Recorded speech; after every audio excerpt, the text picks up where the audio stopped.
आप सभी सुनने वालों का निधि स्टोरी बॉक्स में एक बार फिर से स्वागत है। यह आध्यात्मिक शांति जो सीरीज़ चल रही है, आज इसका भाग 4 मैं सुनाने वाली हूँ और यह कहानी सत्य घटना पर आधारित है।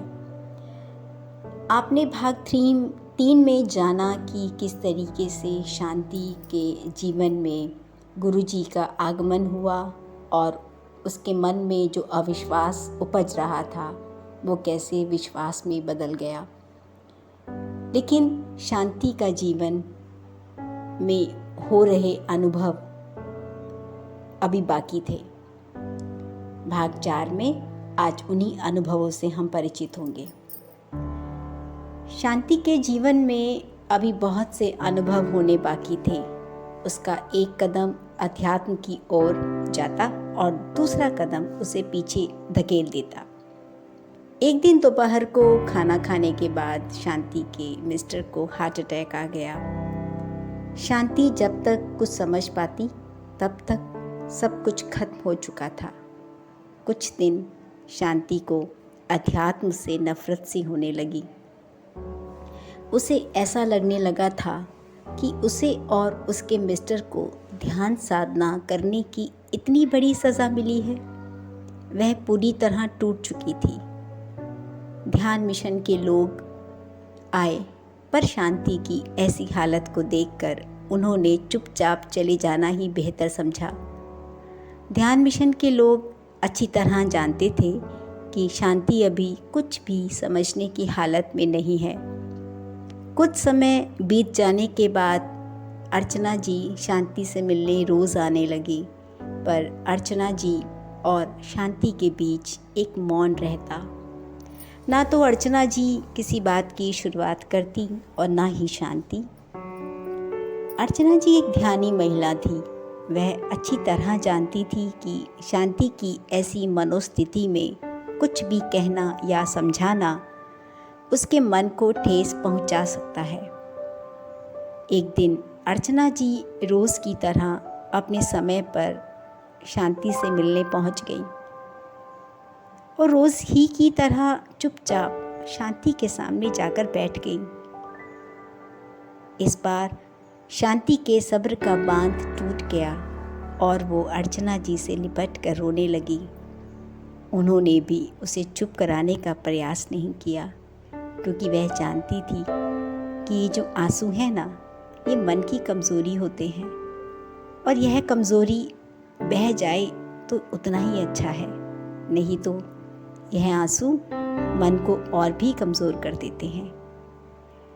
कुछ देर के बाद शांति ने अपने आप को संभाला और अपने मन में उठ रहे सवालों को अर्चना जी के सामने रख दिया।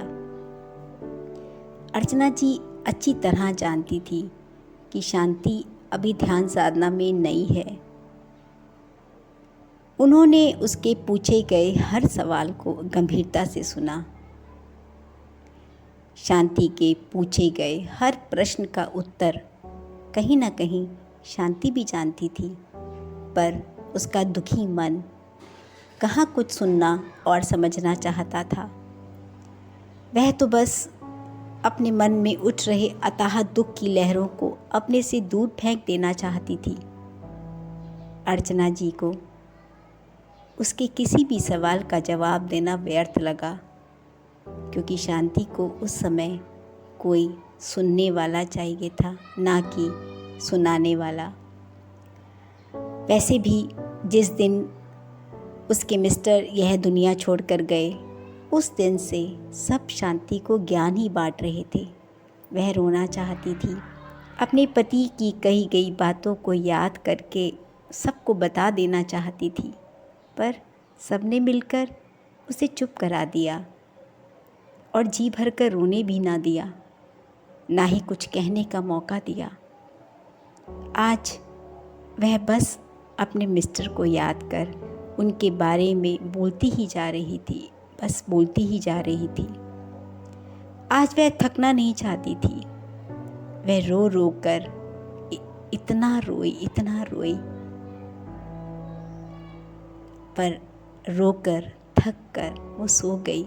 उसे पता ही नहीं चला।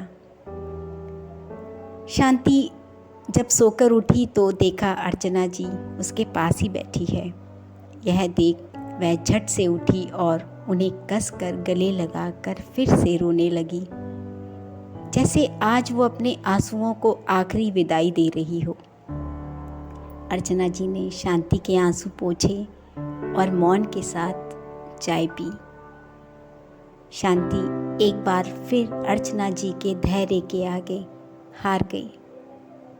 अर्चना जी जाने के लिए उठी और शांति को कहा, इतना याद रखना कि ध्यान साधना हमें हारने नहीं देता। शांति ने आंखों में एक नई चमकती हुई मुस्कुराहट के साथ अर्चना जी को विदा किया। कितनी सही बात कहकर गई थी अर्चना जी, ध्यान हमें हारने नहीं देता। क्या शांति सच में फिर से अपने आप को खड़ा कर पाई थी? क्या फिर से वो ध्यान साधना में उतर पाई थी? क्या वो हार रही थी या जीत रही थी? उसकी आंखों में एक चमकती हुई मुस्कुराहट अर्चना जी को विदा करते हुए आई। क्या वो बरकरार रहेगी? ये सब हम जानेंगे अगली सीरीज़ में, भाग 5 में। कहानी सुनते रहना है और काम करते रहना है। मेरा उद्देश्य है कि आप कहानी को सुनें और मोबाइल से, वीडियो से दूर रहें। आप इसी तरह कहानी को पसंद करते रहिए। आप नए हैं तो चैनल को सब्सक्राइब कीजिए और अपनी कमेंट्स लिखना ना भूलें। मुझे पूरी उम्मीद है आपको ये कहानी की सीरीज़ बहुत पसंद आ रही है। तब तक अपना ख्याल रखना ना भूलें।